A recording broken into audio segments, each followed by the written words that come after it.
구독자 여러분 안녕하십니까? 우리가 다시 하나님의 말씀을 어떻게 읽고 연구해야 하는 그 문제에 대해서 성경이 무엇을 말하는지 우리가 계속 듣기를 원합니다. 우리가 인간의 생각대로 성경을 읽어서 인간의 지식과 지혜로 해석을 하려고 할 때는 억지로 푸는 경우에 빠질 가능성이 있거든요. 그래서 우리는 그렇게 할 때는 자기도 모르게 기록한 말씀 밖으로 넘어갈 가능성이 많습니다. 그렇기 때문에 내가 지금 성경을 깨달으려고 하는 것이 성경적인지 아닌지 이 문제에 대해서 스스로 자꾸 물어봐야 합니다. 이것이 성경을 연구하는 사람에게 있어서는 대단히 중요한 것이거든요.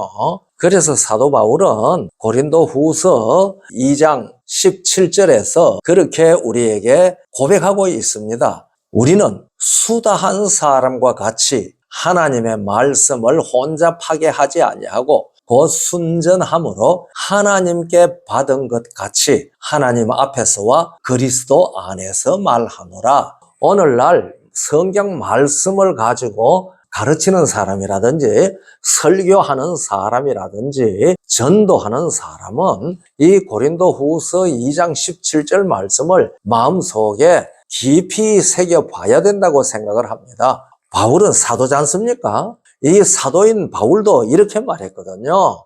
하나님의 말씀을 혼잡하게 하지 아니하고 곧 순전함으로 하나님께 받은 것 같이 하나님 앞에서와 그리스도 안에서 말하노라. 지금 저도 이 말씀을 하면서 하나님 앞에서와 그리스도 안에서 말하려고 굴복하고 또 굴복합니다. 바울이 이렇게 말했잖아요. 우리는 수다한 사람과 같이 하나님의 말씀을 혼잡하게 하지 아니하고.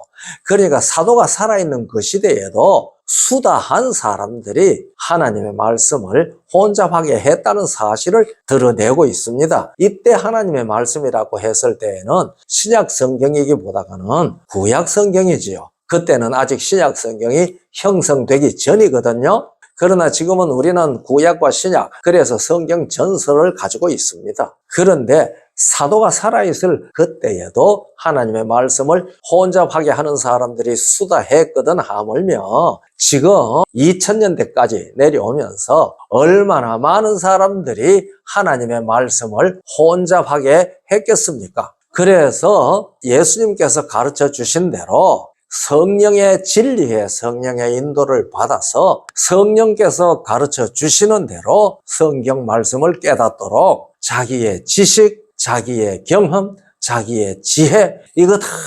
내려놓아야 합니다. 그래서 성령께서 가르쳐 주시는 대로 말씀이 말씀을 풀이하는 해석은 하나님께 있는 그 해석을 우리가 찾을 줄 알아야 돼요. 들을 줄 알아야 합니다. 그래서 성경 말씀은 마치 퍼즐과 같아서요. 이게 어떤 부분은 맞은 것 같은데 전체의 틀에 꼭 맞는 자리에 들어가지 않는 해석은 바른 해석이라고 볼 수 없습니다. 그 해석들은 자기에게 도덕적, 생활적 교훈은 될 수 있을는지는 모르지만은 적어도 성경 진리, 교리 진리적 측면에서는 이것이 퍼즐의 조각들이 제자리에 다 맞아야 하는 것처럼 성경은 그렇게 조각조각이 제 들어갈 자리에 딱딱 들어가야 합니다. 그러니까 구독자들이요, 제가 하는 얘기를 듣고 이것을 그런가 하여 베레아 사람들처럼 성경을 찾아봐야 합니다. 이것이 그런가 하여 날마다 성경을 연구함으로 그 중에 믿는 자들이 많았다고 그랬지 않습니까? 그래서 이 말씀을 듣고 이것이 정말 성경에 딱 들어맞나? 퍼즐이 제 장에 들어갈 자리 다 잘 들어갔나? 이것을 확인하셔야지 수다한 사람들이 혼잡하게 하는 이 시대에 우리들은 혼잡하지 아니한 바른 말씀을 들을 수가 있습니다. 우리가 이사야 28장을 보면은요, 에브라임의 교만한 취한 자들, 1절에 보면 취한 자, 에브라임의 교만한 면류관이여 화 있을 찐저 술에 빠진 자의 성, 곧 영화로운 관같이 기름진 골짜기 꼭대기에 세운 성이여 쇠잔해가는 꽃 같은 이 화 있을 찐저, 이렇게 이 얘기를 하면서 이 에브라임의 교만한 자 자들이 선지자들에 대해서 빈정거리는 사실을 여기에 얘기하고 있습니다. 8절부터 보면 이렇게 말합니다. 모든 상에는 토한 것, 더러운 것이 가득하고 깨끗한 곳이 없도다. 그들이 이러기를, 이런 상태에 있는 사람들이 말하기를, 그 말입니다. 그러니까 에브라임의 교만한 자들이 말하기를, 그가 누구에게 지식을 가르치며 누구에게 도를 전하여 깨닫게 하려는가? 젖떨어져 품을 떠난 자들에게 하려는가?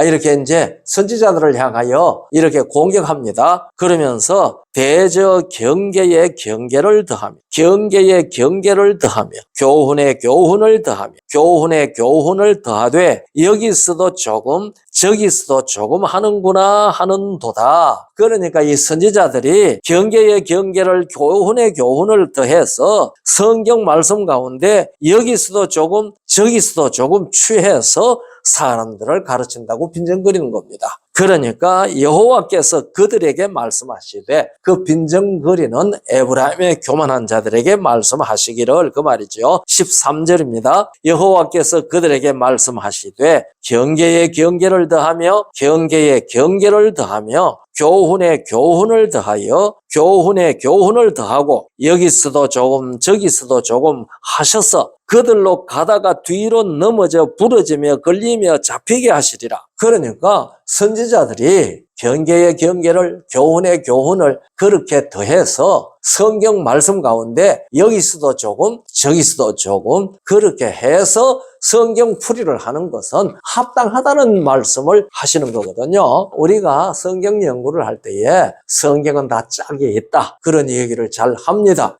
성경이 성경을 해석하는 것을 두고 성경이 짝이 있다, 이렇게 우리에게 얘기를 하고 있습니다. 그러니까요, 여러분과 저에게 성령께서 지혜를 주셔서 성경이 성경을 해석하는 짝, 여기서도 조금 저기서도 조금 그 짝을 찾아서 하나님이 해석하시는 것을 발견하는 사람은 복이 있는 사람입니다. 그런 사람들이 말씀을 혼잡하지 아니하고 하나님 앞에서와 그리스도 안에서 기록한 말씀을 넘어가지 않고 성경을 바르게 깨닫는 사람들이 되지요. 그런 복된 사람들이 우리가 다 되었으면 얼마나 좋겠습니까? 우리 구독자들에게 이런 복이 넘치게 임하도록 해 주시기를 간절히 바랍니다. 감사합니다.